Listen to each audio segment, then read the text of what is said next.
За сайн байцгаана уу? Би даалтын ажлын 9-р ажил болох шатах болон туслах материалын зарцуулалтыг тооцоолох урьдчилгааг өгье. За шатах материалын зарцуулалтыг тооцоолохдоо тухайн авц сонсмолын ямар мөчлөгөөр ажиллаж байгаа вэ гэдгээс хамааруулан тусдаа өөр томьёогоор тооцоолох ёстой. За тэгэхээр битүү мөчлөгөөр ажиллаж байгаа авц сонсмолын гүйлтийг эхэлж тооцоолно. За ингэхдээ бол 8-1 гэсэн томьёог тооцоолж байна. Хэрэв задгаа мөчлөгөөр ажиллаж байгаа бол авц сонсмолын ээлжинд гүөх гүйлтийн хэмжээг 8-2 гэдэг томьёогоор тодорхойлно. Тэгэхээр шатах материал буюу түлшний зарцуулалт маань мэдээж тухайн авц сонсмолын нийт явуултаас хамаарах учраас хамгийн түрүүлж гүйлтийн хэмжээг тооцоолж гаргаж байна. За задгаа мөчлөгөөр ажиллаж байх үед бол хуваарьт бол авц сонсмолын дундаж дагац гэсэн ойлголт гарч ирж байна. Учир нь гэвэл энэ маань тухайн нэг ээлжинд хийгдэх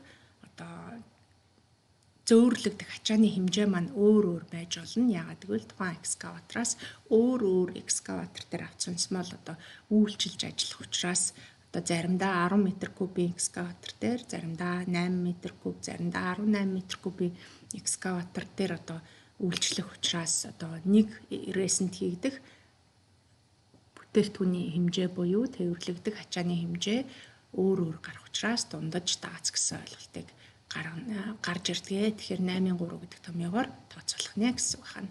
За гүйлтээ олсны дараагаар авц сонсмолын ээлжинд зарцуулах шатах материалын зарцуулалтыг бол литрээр гаргаж ирнэ. За тэгэхээр ингэхдээ 8-4 гэдэг томьёог ашиглана. За 8-4 гэдэг томьёон дээр байгаа QT норм буюу 100 литр зарцуулагдах нормд зарцуулалтыг бол энд тооцоонд томьёон дээр орж ирсэн байгаа. Тэгвэл бид 2 дугаар бие даалтаа гүйцэтгэхдээ тухайн сонгож авч байгаа авц сонсмолын нийтдээ 10 техник үзүүлэлтүүдийг бүснэгтлэн бичиж авсан.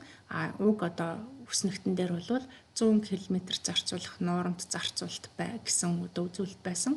Тэгэхээр зарим хүүхдүүдийнх бол энэ үзүүлэлт нь бол байгаа. Заримийнх нь байхгүй. Гэхдээ үүнд бол санаа зовох хэрэггүй. Бид энэ үзүүлэлтийг 8-5 гэсэн томьёогоор бол тооцоолж авч болно гэсэн байна. Тэгэхээр нэг рээс зарцуулах шатах материалын зарцуулалтыг 8-5 гэдэг томьёогоор тодорхойлж болно гэсэн байна.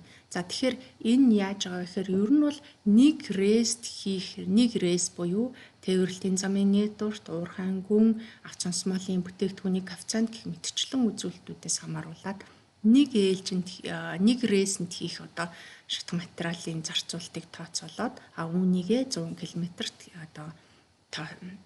хэрхэн яаж тооцоолж томьёолж болох вэ гэдгийг бол гаргасан байгаа. За тэгэхээр 8-5 гэсэн томьёогоо хэрэгцээ ашигласан бол энэ үзүүлэлтийг бол төрүүлж гаргаад буцаад 8-4 гэсэн томьёог бол ашиглана гэсэн байна.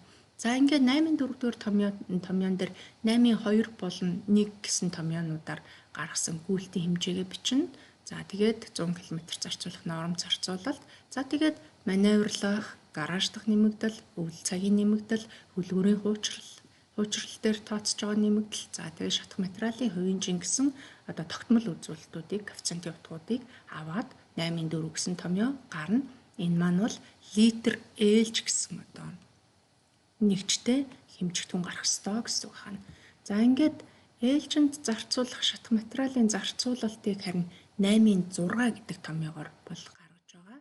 За тэгэхээр ээлжинд зарцуулах шатах материалын зарцуулалтыг мөн л тухайн коэффициентуудын утгаар тооцоолж авч болно гэсэн үг байна.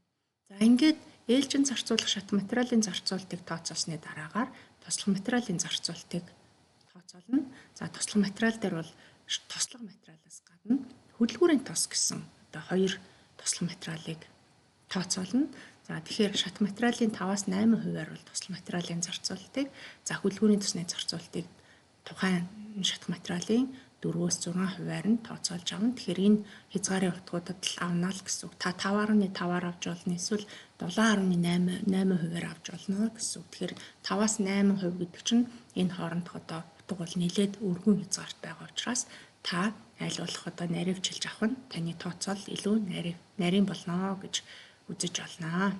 За ингээд 3 авц сонсмол дээр ээлжинд зарцуулах түлшний хэмжээ, за тэгээд хөдөлгүүрийн тосны зарцуулалт, туслах материалын зарцуулалт гэсэн 3 үр дүн энэ бие даалгавар дээр бодогдох ёстой. Тэгэхээр нийтдээ 9 үр дүн бол энэ бие даалгавар дээр гарсан байх ёстой гэсэн үг нэ. За ингээд та бүхэнд амжилт хүсье.